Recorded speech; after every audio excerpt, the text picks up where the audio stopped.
존경하는 국민 여러분, 우원식 국회의장과 선배 동료 의원 여러분, 더불어민주당 원내대표 박찬대입니다. 2024년 12월 3일 22시 30분 대한민국 헌법이 유린당했습니다. 민주주의의 심장이 멈추었습니다. 그러나 우리 국민께서는 골든타임을 놓치지 않으셨습니다. 국회 앞으로 한달음에 뛰쳐나와 맨몸으로 계엄군 차량을 막아섰습니다.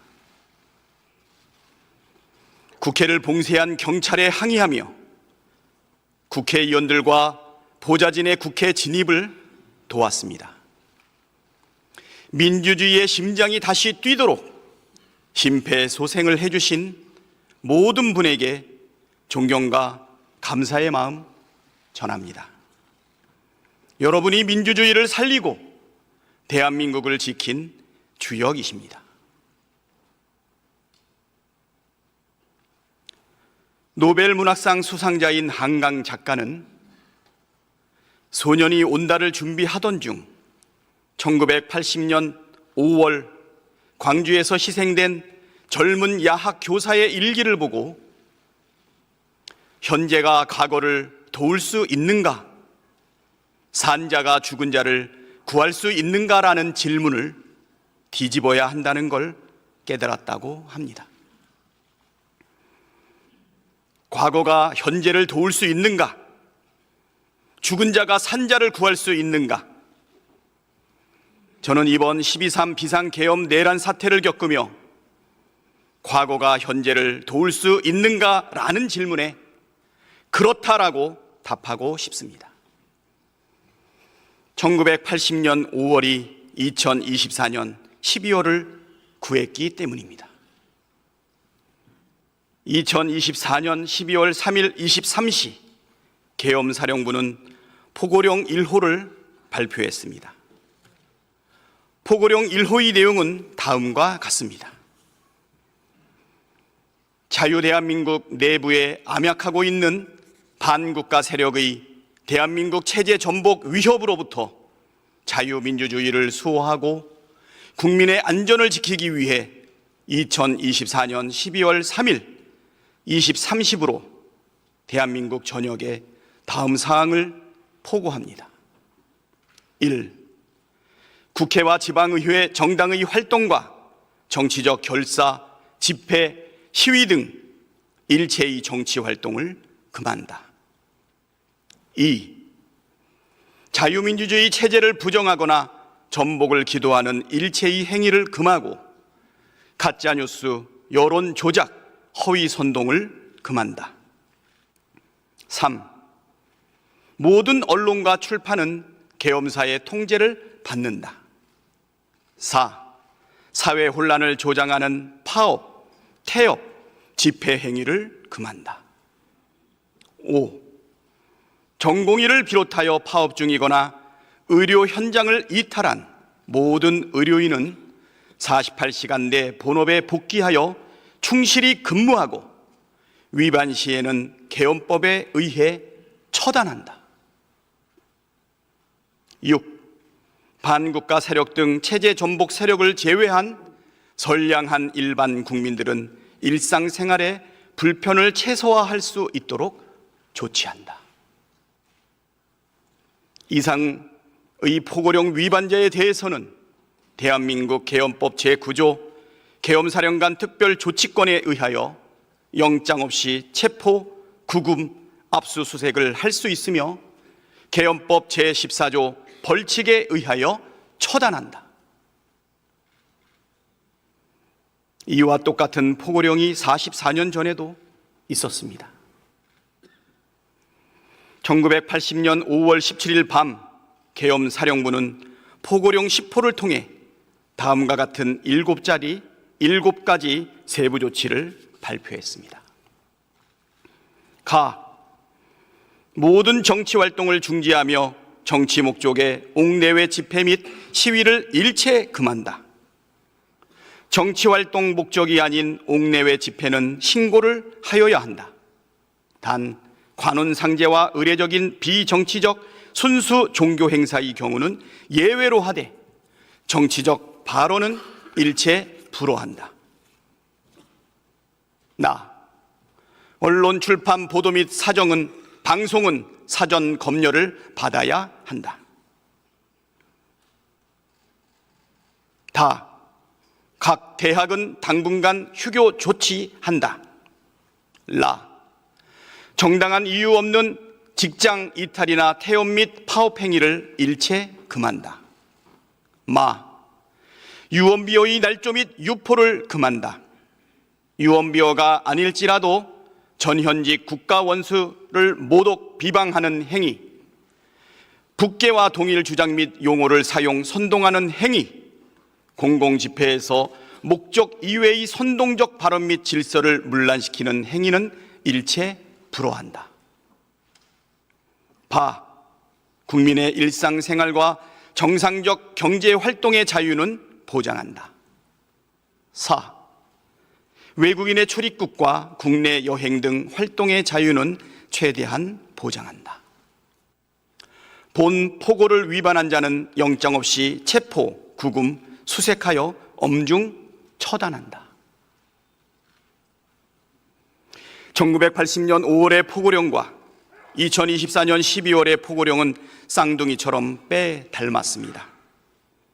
유언비어 날조가 가짜뉴스, 여론조작, 허위 선동으로 대체되었을 뿐 정치 활동을 금지하고 언론 출판을 통제하며 집회와 파업과 태업을 금지하며 위반하면 처단하겠다고 밝히고 있습니다. 12.3 비상계엄 선포 소식을 접했을 때 1980년 광주가 떠올랐습니다. 당시 계엄군은 계엄 포고령 위반을 빌미로 수천 명의 광주 시민들을 체포하고 연행하고 구금했습니다. 심지어 학살도 자행했습니다. 그러나 계엄군의 통제하에 놓인 언론은 광주의 비극을 단 한 글자도 보도하지 못했습니다. 민주주의를 위해 저항하는 광주 시민들은 불온한 폭도로 매도됐습니다. 만일 12월 3일 윤석열의 비상계엄에 분개하여 국회로 뛰쳐나온 시민들이 없었다면, 경찰 봉쇄를 뚫고 국회 담장을 뛰어넘은 국회의원의 숫자가 모자랐다면, 헬기를 타고 국회로 난입한 계엄군이 표결 전에 국회의원들을 끌어냈다면, 계엄군 지휘관들과 군인들이 부당한 명령을 적극 따랐더라면 지금 대한민국은 80년 5월의 광주와 다르지 않았을 것입니다. 국회는 포고령의 근거에 강제 해산되고 국회의원들은 계엄군에 체포되어 어딘지 모를 장소로 구금되었을 것입니다. 일부는 고문을 받거나 반국가 세력 또는 체제 전복 세력으로 내몰려 처단되었을 수도 있습니다. 언론사는 계엄군에 의해 통제되고 모든 보도 내용은 사전 검열되고 정부를 비판하는 보도는 단 한 줄도 내보내지 못했을 것입니다. 검열을 반대하는 언론인은 포고령에 따라 처단 대상이 되었을 것입니다. 정부를 비판하거나 계엄에 반대하는 시민들은 영장 없이 체포 구금되어 군사 법정에서 유죄를 선고받거나 처단되었을 것입니다. 의사들과 전공의들은 직업 선택의 자유를 박탈당한 채 병원에 복귀하지 않았다는 이유로 처단되었을 겁니다.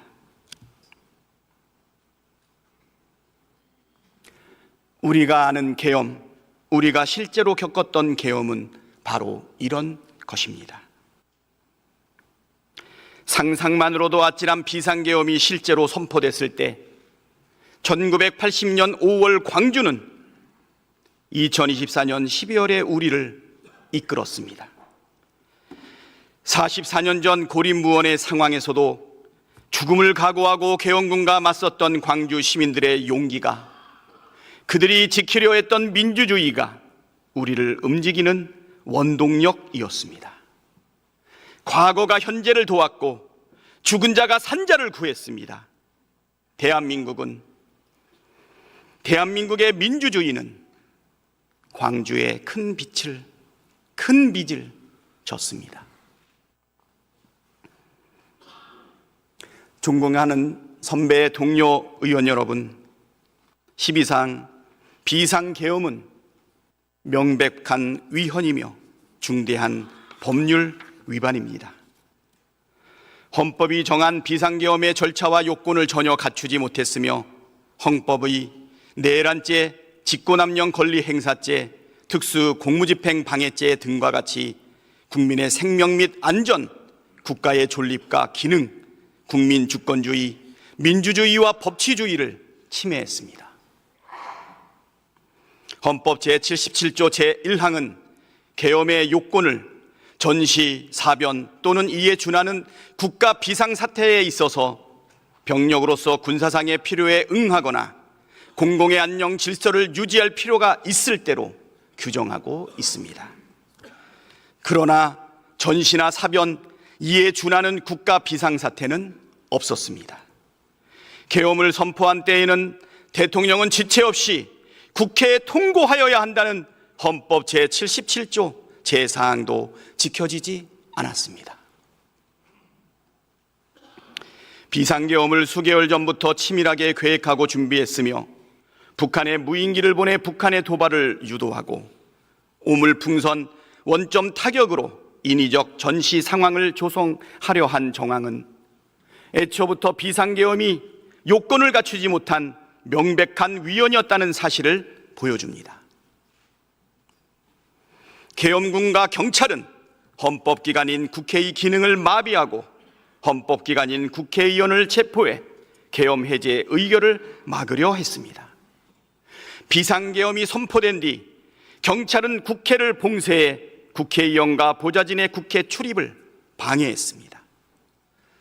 완전 무장한 계엄군이 국회로 출동하여 본회의장 진입을 시도하였고 총기를 휴대한 계엄군은 국회 본청 유리창을 깨고 국회 직원을 위협했습니다. 무장한 계엄군과 경찰은 국가선거사무를 총괄하는 중앙선거관리위원회 청사와 연수원 등을 점령하여 출입을 통제하고 당직자의 휴대폰을 압수했으며 통합선거인명부 시스템 서버를 촬영했습니다. 계엄작전에는 최정예 북파 공작원이 투입됐으며 계엄군은 체포될 인사들을 수감할 장소를 물색했고 법무부는 체포될 정치인과 언론인 등을 수감하기 위하여 장소를 마련하려고 했습니다.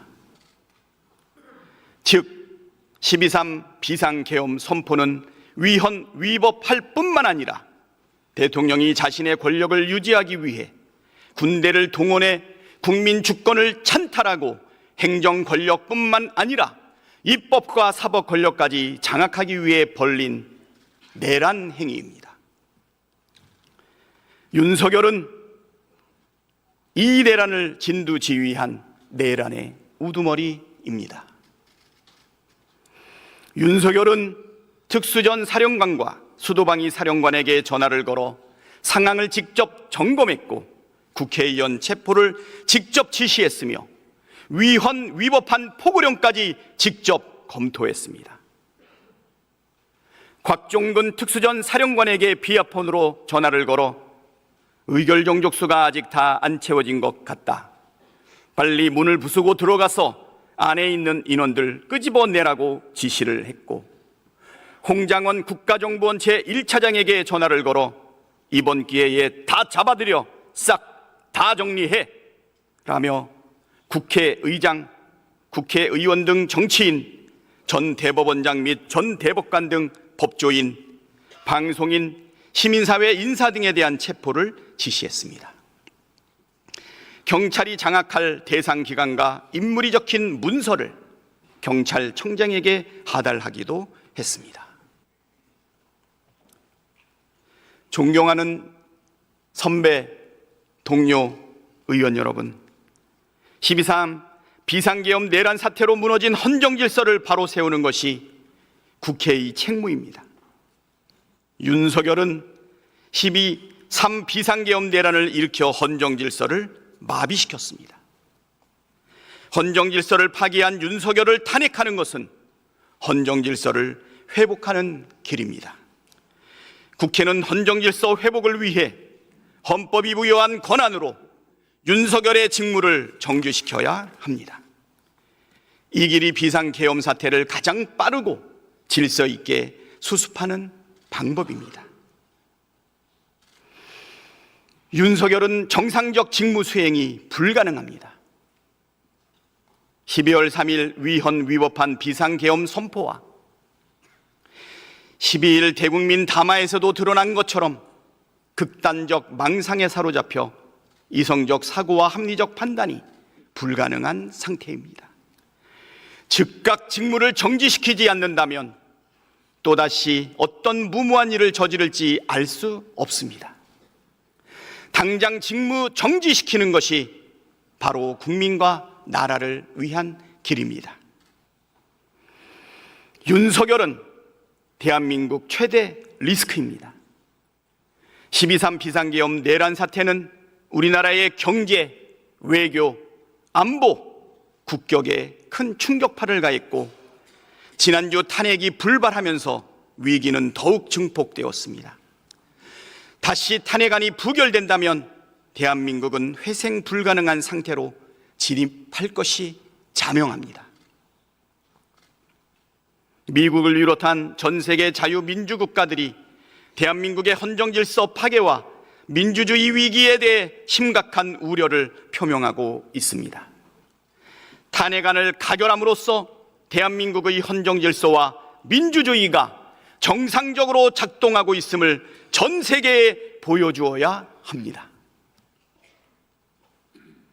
국민의힘 의원 여러분, 마지막 기회입니다. 역사의 문을 뛰쳐나가는 신의 옷자락을 붙잡으십시오.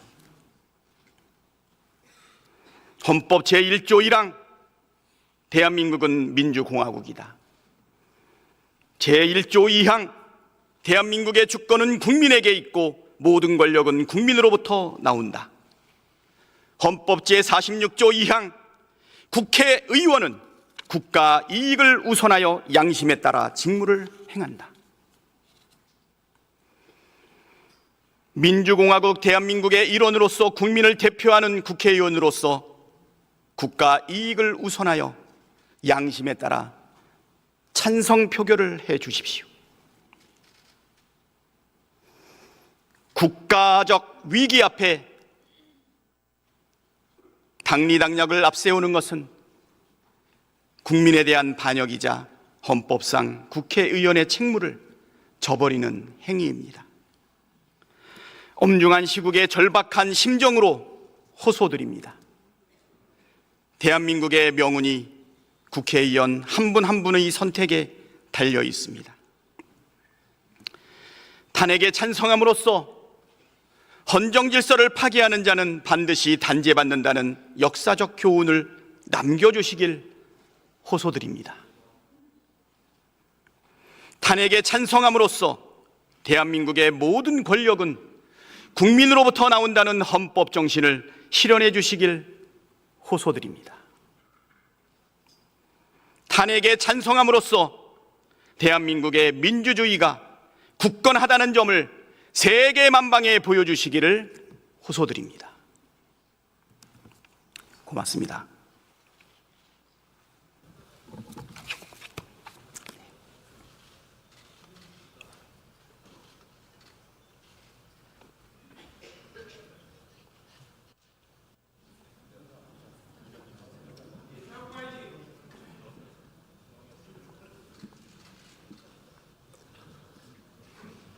박찬대 의원 수고하셨습니다.